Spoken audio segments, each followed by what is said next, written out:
नमस्कार मित्रों, आज की कहानी है पाप पुण्य तथा मोक्ष। और चैनल पर नए हों तो चैनल को अवश्य सब्सक्राइब करिए। दोस्तों, यह कहानी बेहद ज्ञानवर्धक है, तो निवेदन है अंत तक ज़रूर सुने। इससे आपको आज बहुत कुछ अच्छा सीखने को मिलेगा, तो ज़्यादा से ज़्यादा शेयर भी करें। बहुत समय पहले किसी आश्रम में एक साधु रहता था। काफ़ी सालों से वह इसी आश्रम में रह रहा था। अब वह काफ़ी वृद्ध हो गया था और वह मृत्यु को निकट से महसूस कर रहा था, लेकिन संतुष्ट था कि 30 साल से उसने प्रभु का सिमरन किया है। उसके खाते में ढेर सारा पुण्य जमा है, इसीलिए उसे मोक्ष मिलना तो तय ही है। एक दिन उसके ख्याल में एक स्त्री आई। स्त्री ने साधु से कहा, अपने एक दिन के जो पुण्य हैं वह मुझे दे दो और मेरे एक दिन के पाप तुम वरण कर लो। इतना कहकर स्त्री लोप हो गई। साधु बहुत बेचैन हुआ कि इतने बरस तो स्त्री ख्याल में ना आई। अब जब अंत नज़दीक है तो स्त्री ख्याल में आने लगी। फिर उसने ख्याल झटक दिया और प्रभु सिमरन में बैठ गया। स्त्री फिर से ख्याल में आई। फिर से उसने कहा कि एक दिन का पुण्य मुझे दे दो और मेरा एक दिन का पाप तुम वरण कर लो। इस बार साधु ने स्त्री को पहचानने की बहुत कोशिश की, लेकिन स्त्री का चेहरा बहुत धुंधला था। साधु से पहचाना नहीं गया। साधु अब बहुत चिंतित हो उठा था कि एक दिन का पुण्य लेकर यह स्त्री क्या करेगी। हो ना हो ये स्त्री कष्ट में है, लेकिन गुरुजी ने कहा हुआ है कि आपके पुण्य ही आपकी असल पूंजी हैं। यह किसी को कभी मत दे बैठना, और इतनी मुश्किल से तो पुण्यों की कमाई होती है। यह भी दे बैठे तो मोक्ष तो गया। हो ना हो ये मुझे मोक्ष से हटाने की कोई साजिश है। साधु ने अपने गुरु के आगे अपनी चिंता जाहिर की। गुरु ने साधु को डांटा, फटकारा, मेरी शिक्षा का कोई असर नहीं है तुझ पर। पुण्य किसी को नहीं देना होता है, यही आपकी असली कमाई है। साधु ने गुरु जी को सत्य वचन कहा और फिर से प्रभु सुमिरन में बैठ गया। स्त्री फिर एक दिन ख्याल में आ गई।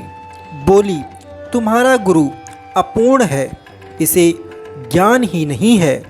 तुम तो आसक्ति छोड़ने का दम भरते हो।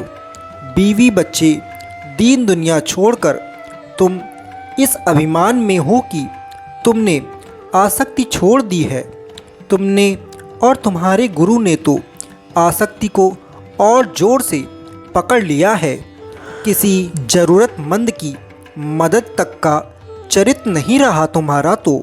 साधु बहुत परेशान हो गया। वह फिर से गुरु के पास गया, स्त्री की बात बताई। गुरु ने फिर साधु को डांटा, फटकारा।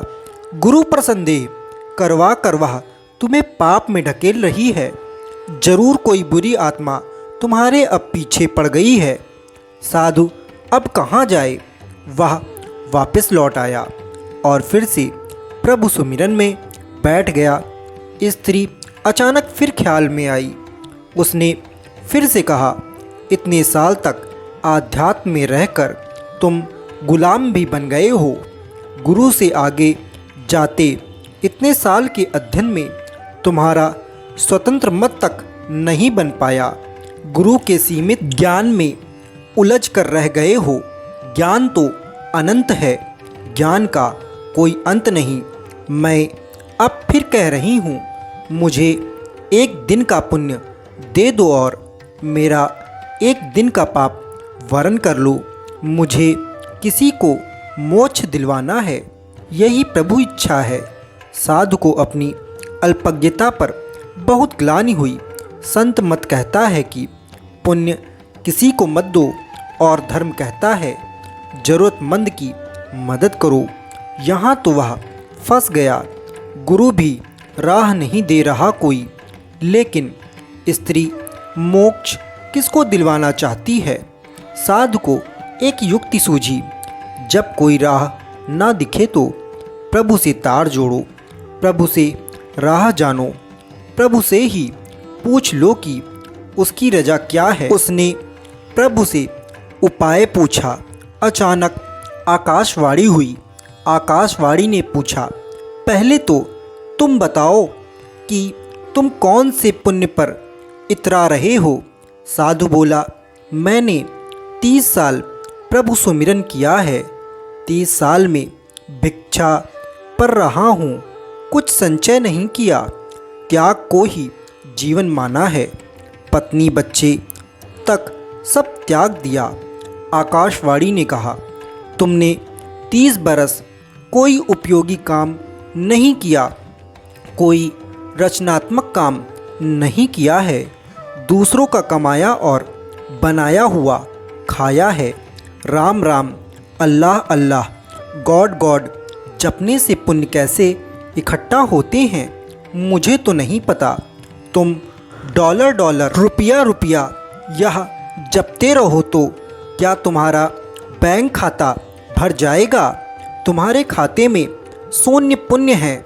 साधु बहुत हैरान हुआ, बहुत सदमे में आ गया, लेकिन हिम्मत करके उसने प्रभु से पूछा कि फिर वह स्त्री पुण्य क्यों मांग रही है। प्रभु ने कहा, क्या तुम जानते हो वह स्त्री कौन है। साधु ने कहा, नहीं जानता, लेकिन जानना चाहता हूँ।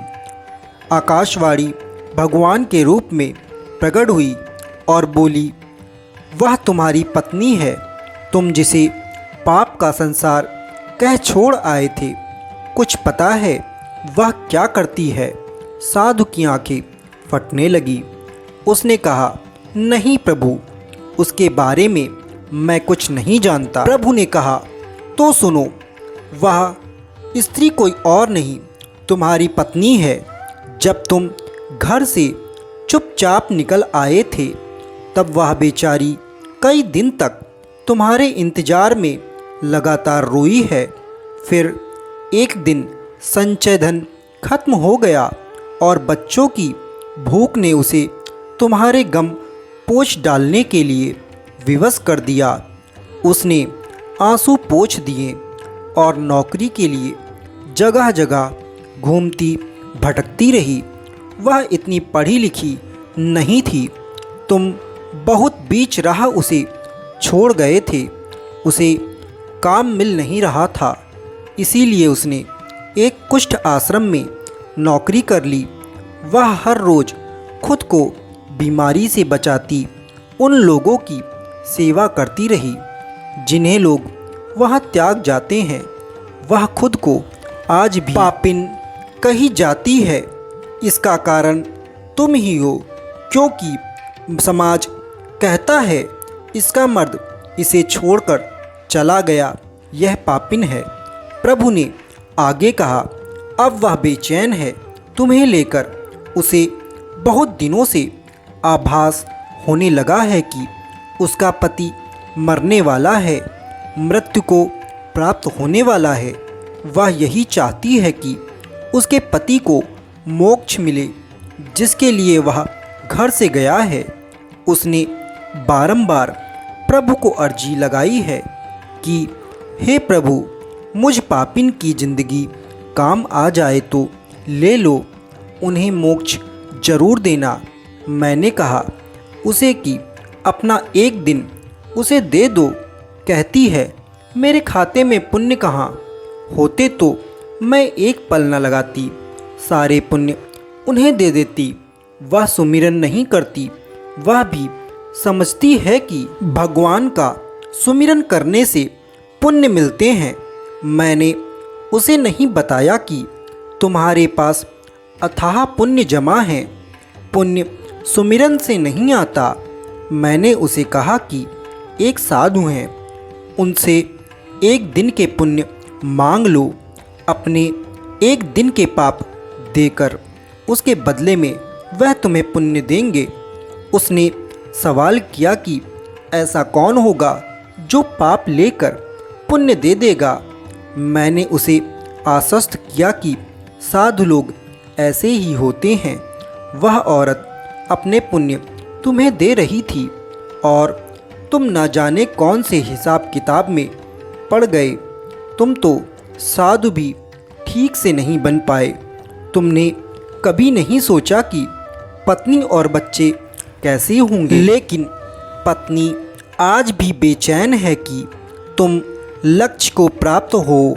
तुम्हारी पत्नी को कुष्ठ रोग हो गया है, वह खुद मृत्युशैया पर है, लेकिन तुम्हारे लिए मोक्ष चाह रही है।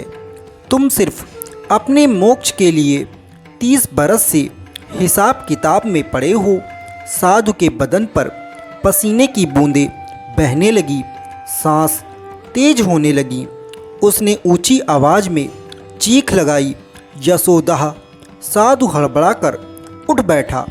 उसके माथे पर पसीना बहुत तेजी से बह रहा था। उसने बाहर झांक कर देखा, सुबह होने को थी। उसने जल्दी से अपना झोला बांधा और गुरुजी के सामने जा खड़ा हुआ। गुरुजी ने पूछा, आज इतने जल्दी सुबह सुबह भिक्षा पर? साधु बोला, हे गुरुजी, मैं अब घर जा रहा हूँ। गुरुजी बोले, अब घर क्या करने जा रहे हो? साधु बोला, धर्म सीखने। प्रभु श्री राम जी कहते हैं, स्वर्ग का सपना छोड़ दो, नरक का डर छोड़ दो। कौन जाने क्या पाप क्या पुण्य, बस किसी का दिल ना दुखे अपने स्वार्थ के लिए। बाकी सब कुदरत पर छोड़ दो। बस इतना कहकर साधु अपने घर चला गया और अपने बीवी और बच्चों की अंत समय में खूब सेवा की और पुण्य का भागीदार हुआ तथा मृत्यु के बाद वह भी अपने परिवार सहित मोक्ष को प्राप्त हुआ। तो दोस्तों, आशा करता हूँ पाप पुण्य तथा मोक्ष यह कहानी आपको बेहद पसंद आई होगी। यदि यह कहानी पसंद आई हो तो बेल नोटिफिकेशन ऑन करें और चैनल अवश्य सब्सक्राइब करें ताकि इसी प्रकार की कहानी आप तक सबसे पहले पहुंच सके। नमस्कार दोस्तों।